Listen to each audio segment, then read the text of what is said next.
নিজের হাতে আমি বানিয়ে ফেলেছি আজকে ম্যাগির একটা নিউ ডিশ। হ্যাঁ, এটা বয়েলড ম্যাগি। এই ম্যাগিটি সবাই বানাতে পারে, কিন্তু এটা অনেক ভেজেস আছে, শরীরের পক্ষে খুবই ভালো। ভেজ খাওয়াটা খুবই ভালো, এবং ম্যাগি খাওয়াটা খুব ভালো না, কিন্তু এটা হচ্ছে দেখতেই পাচ্ছেন গমের ম্যাগি আছে, গম দিয়ে বানায় ভেজ আটা ম্যাগি যেটাকে আমরা বলি।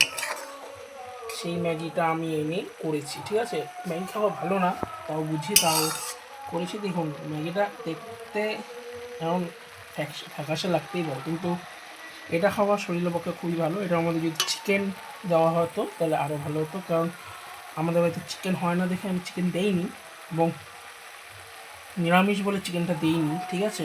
তাহলে প্রায় হয়ে গেছে এটা। এটা এতটা পর্যন্ত জল ছিল, এখন জলটা আস্তে আস্তে টেনেছে। জলটা এতটা অবধি রাখার চেষ্টা করবেন কড়াইয়ে, আর কড়াইটা দেখে কেউ জাজ করবেন না। কড়াইটা রাঁধতে রাঁধতে এমন হয়ে গেছে, ঠিক আছে। চলুন, বাই বাই গাইস।